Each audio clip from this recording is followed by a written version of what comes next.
Vamos a dar lugar ahora a la colega de la República Hermana de Bolivia, a Ana María García Guzmán, em, además una querida colega con la que hemos trabajado en algunos proyectos internacionales. Me voy a permitir presentarla. Ella es historiadora por la Universidad Mayor de San Andrés, maestra en Historia del Mundo Hispánico, las Independencias Hispanoamericanas por la Universidad Jaume de Valencia, maestra en Investigación Histórica por la Universidad Andina Simón Bolívar, sede Ecuador. Su línea de investigación, historia social, estrategias relacionadas con las dotes, la herencia, el patrimonio durante los siglos XVI y XVII, comportamiento de las élites en el espacio paseño a fines del siglo XVIII. Experiencia en enseñanza de la historia, ex coordinadora del programa del diploma y actual examinadora del bachillerato internacional. Como ustedes ya lo están viendo en pantalla, su ponencia se titula La enseñanza de la historia en la universidad, el reto de formar pensadores. El momento para exponer a Ana María.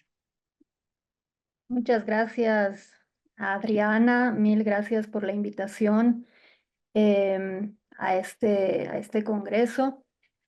Bien, como Adriana ya lo ha comentado, creo que muchos de nosotros hemos tocado este tema en las diferentes sesiones que se han ido dando en estos jueves de agosto y van a ver que yo voy a hablar también de los retos y de los desafíos en la enseñanza de la historia.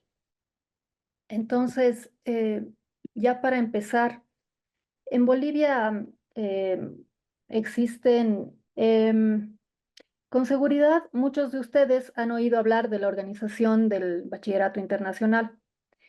Es un sistema que se ha aplicado en miles de países en el mundo y que Ecuador ha implementado en la educación pública.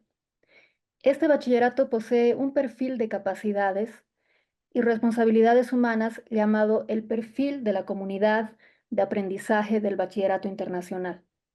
Entre los atributos de este perfil se encuentra el de ser pensadores. Pero, ¿qué implica ser pensadores? Ser pensadores, como lo están viendo en pantalla, implica tomar decisiones razonadas, aplicar el pensamiento crítico y creativo a diversas situaciones, actuar por iniciativa propia y pensar soluciones diferentes. Asimismo, ser reflexivos y encontrar soluciones diversas. A estas cualidades podríamos añadir en un contexto superior como es la universidad, que ser pensadores implica estar preparados para generar discusiones fundamentadas, argumentar con una posición crítica, crear una propia opinión, expresarse libremente, pero con argumentos también fundamentados en fuentes académicas. Principalmente y tan necesario en nuestras universidades, aprender y organizar las ideas y expresarlas de forma crítica. En Bolivia, en mi país, tenemos 4 universidades que cuentan con la titulación de licenciatura en historia. La más antigua de ellas es la Universidad Mayor de San Andrés, en la ciudad de La Paz, la Universidad de San Francisco Javier, en Sucre, la Universidad de San Simón de Cochabamba y recientemente la Universidad de la Ciudad del Alto. Todas estas universidades son públicas. También se imparte, sin embargo, como todos sabemos, la historia en otras carreras, derecho, turismo, arquitectura y, por supuesto, en las escuelas de formación de maestros de todo el país. Sin embargo, hay una diferencia en la formación de los docentes de la universidad en la carrera de historia y, por supuesto, de cómo se imparten las clases, cuál es la didáctica, cuál es la práctica docente en las otras carreras donde se imparte la historia. Si bien muchos docentes van a salir de la carrera de historia y van a impartir clases en otras carreras o en otras universidades, En las escuelas superiores de formación de maestros, hubo un tiempo en el que los docentes salían de la universidad, pero hoy en día eso ha cambiado. Entonces, el enfoque que se le da al estudio, a la enseñanza y al aprendizaje de la historia es distinto. Pero bueno, ese realmente no es el tema ahora. Nos preguntamos cómo se enfoque esa enseñanza. ¿Existe alguna línea educativa que guíe la enseñanza y el aprendizaje de la historia y permita que los estudiantes se formen como pensadores? O dicho de otra manera, se formen aprendiendo a generar y aplicar un pensamiento crítico de su historia y la de otras regiones del mundo.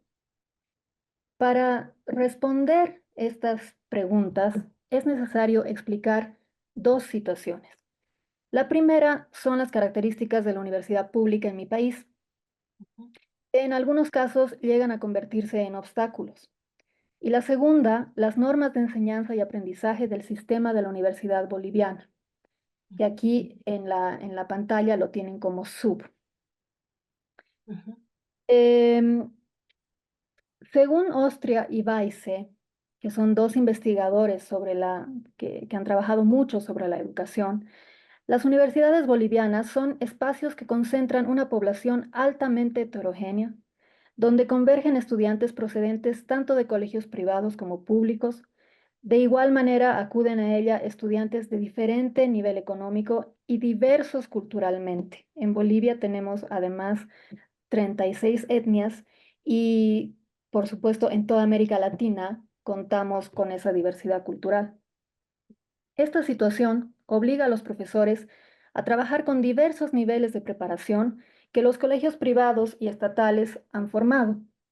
Esta condición genera en algunos casos profundas brechas de conocimiento, pero principalmente de habilidades de investigación, de habilidades de comprensión y habilidades de expresión escrita.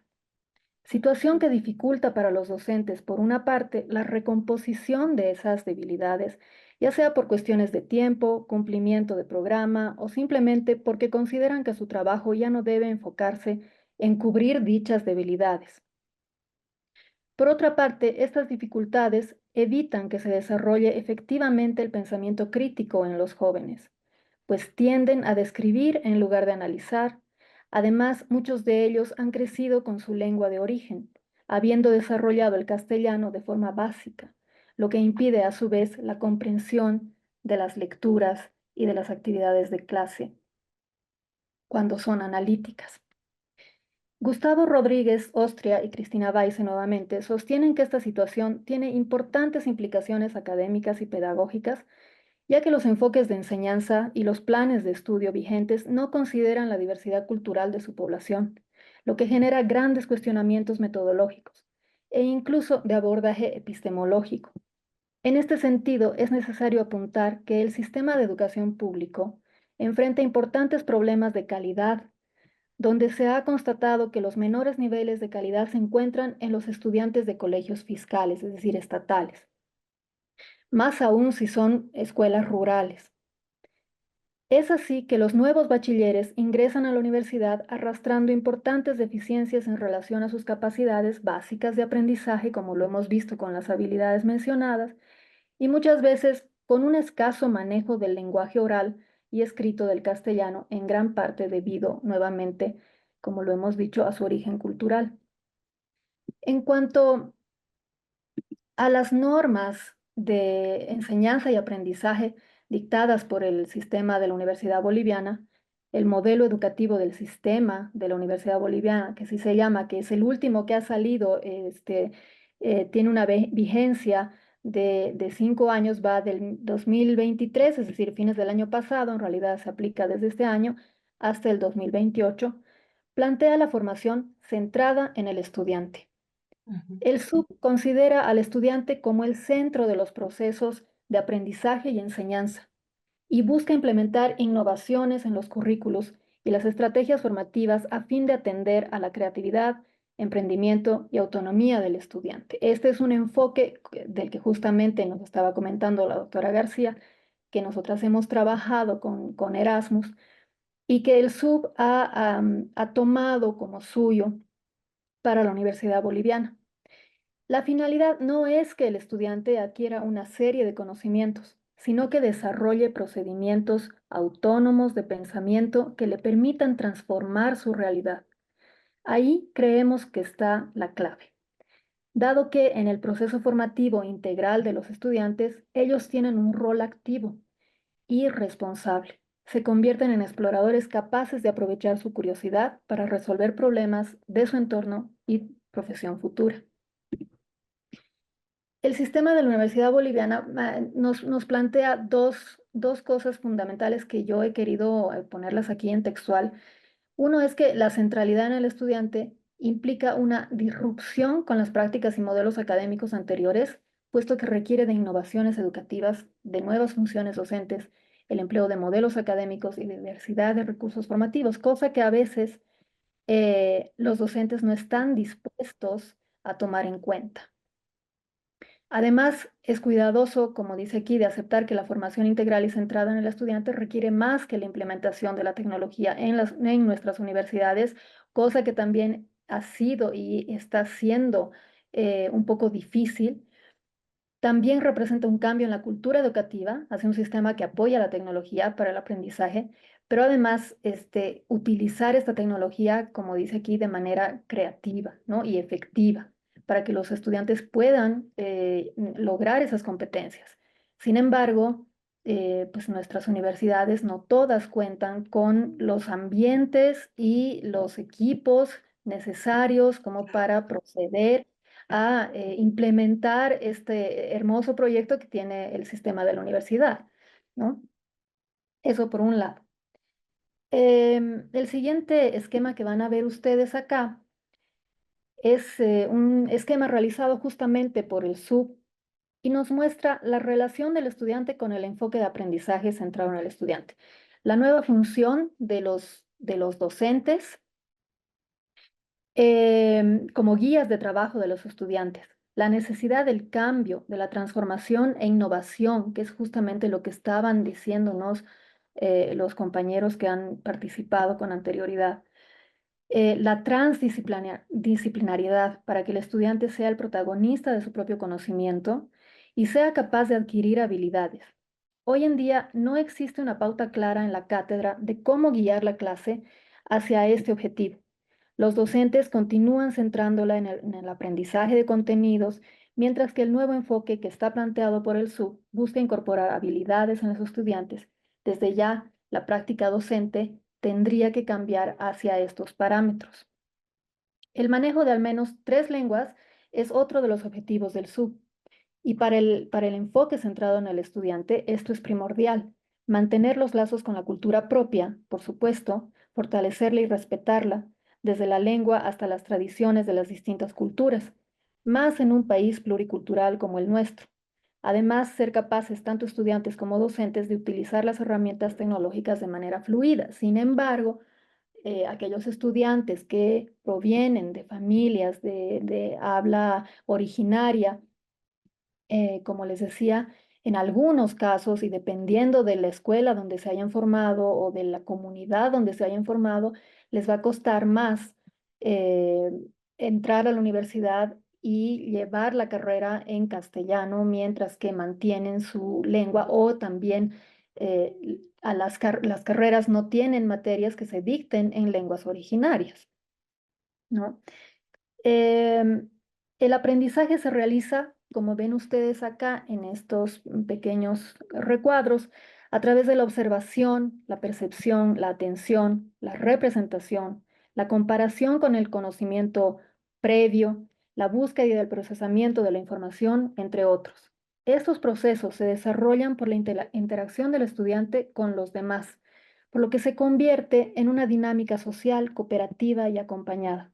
Las actividades de aprendizaje dentro y fuera del aula fomentan la motivación por el conocimiento, de modo que conocimientos previos de los estudiantes son consideradas como la base para el diseño de los programas educativos, para plantear nuevas competencias, adecuar los contenidos, diversificar las tareas y los escenarios de aprendizaje, plantear problemas, fomentar la cooperación e interacción entre los estudiantes y promover en estos la autonomía y el control pleno de su aprendizaje.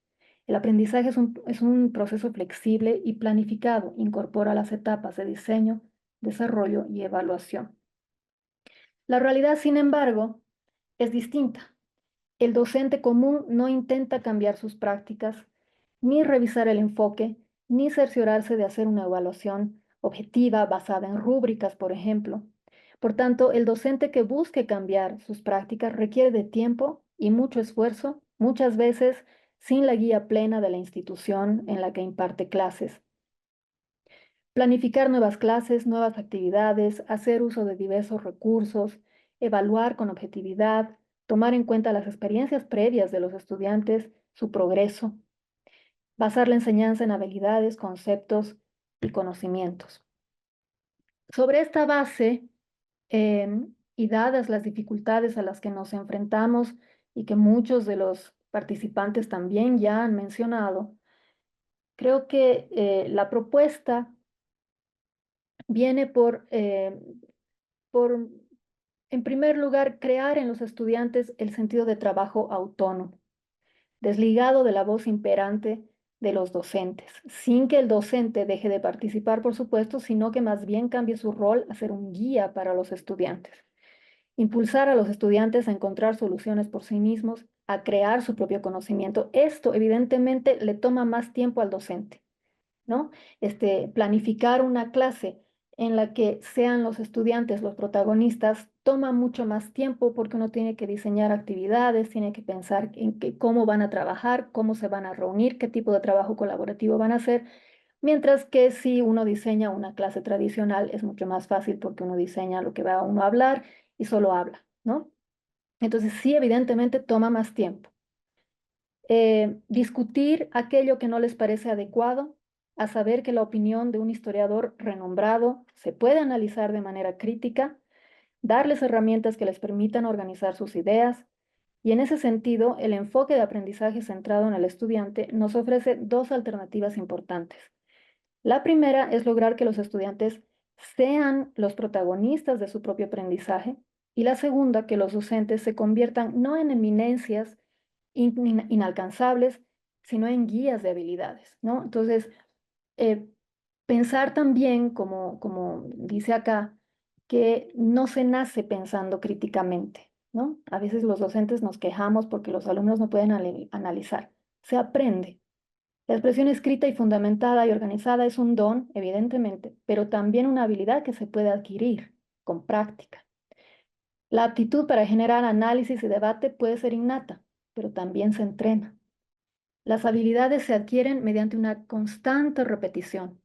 Para formar pensadores es necesario que los estudiantes sepan con anticipación qué habilidades van a adquirir y en la clase, ¿no? Y cómo se van a evaluar esas habilidades.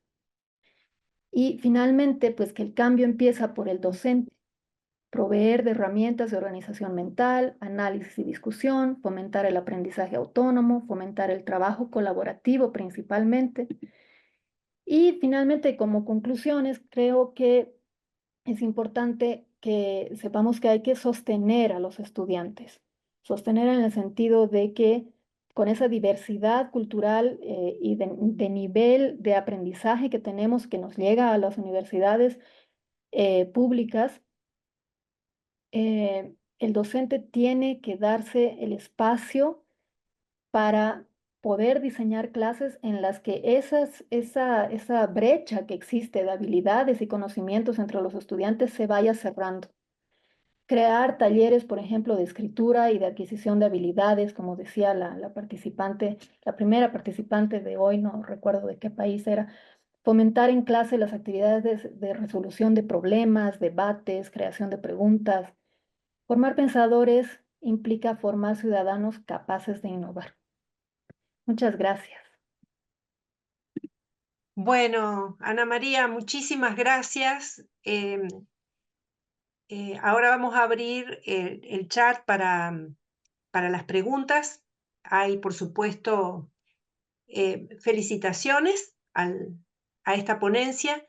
Y la verdad es que después de dar cuenta de qué es lo que está pasando en la educación, la heterogeneidad cultural, en la República de Bolivia, nos damos cuenta qué ambicioso que es el proyecto que tienen las universidades, las normas que se han dado hoy las universidades del aprendizaje centrado en el estudiante, que es lo mismo que nos está pasando acá en la República Argentina. El tema es precisamente cómo llevarlo a la práctica, eh, porque hay múltiples factores, sobre todo el tema de la capacitación de nuestros docentes, los que están hoy en ejercicio, y también algo que no hemos mencionado, el tema presupuestario. Y en el tema presupuestario está ligado a las políticas públicas que tengan cada uno de los países. Es decir, qué grado de importancia o cómo se valora, en este caso, la formación de futuros historiadores. Estoy viendo acá,